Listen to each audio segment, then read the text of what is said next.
Matthew chapter 20. For the kingdom of heaven is like a landowner who went out early in the morning to hire workers for his vineyard.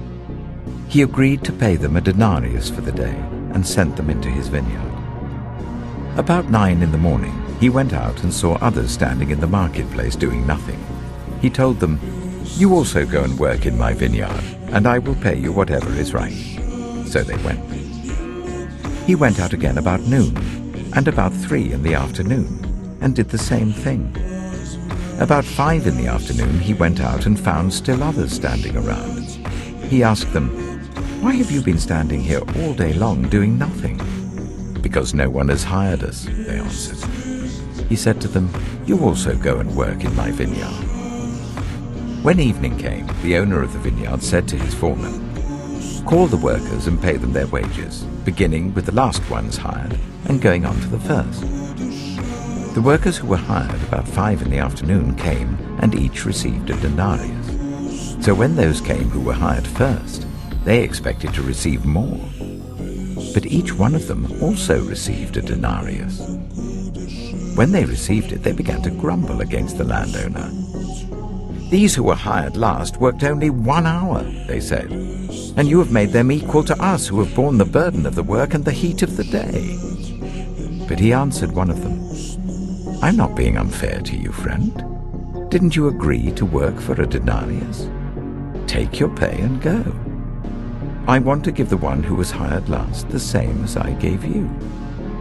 Don't I have the right to do what I want with my own money? Or are you envious because I'm generous?" So the last will be first, and the first will be last. Now Jesus was going up to Jerusalem.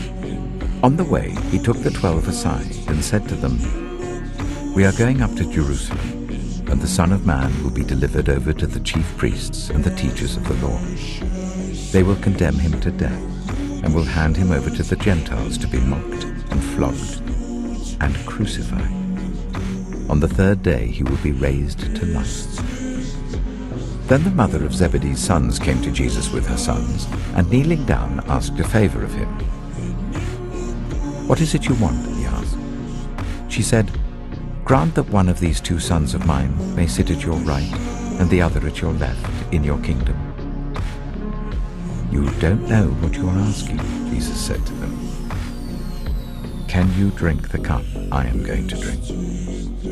"We can," they answered. Jesus said to them, "You will indeed drink from my cup, but to sit at my right or left is not for me to grant.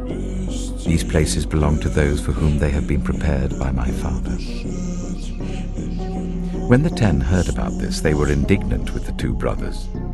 Jesus called them together and said, "You know that the rulers of the Gentiles lord it over them, and their high officials exercise authority over them.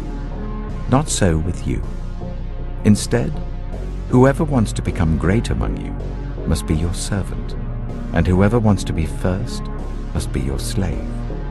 Just as the Son of Man did not come to be served, but to serve, and to give his life as a ransom for many."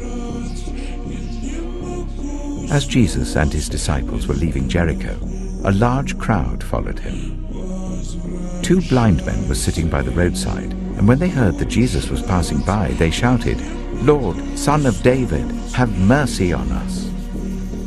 The crowd rebuked them and told them to be quiet, but they shouted all the louder, "Lord, Son of David, have mercy on us." Jesus stopped and called them.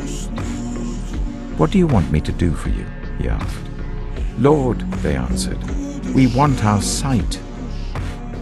Jesus had compassion on them and touched their eyes. Immediately they received their sight and followed him.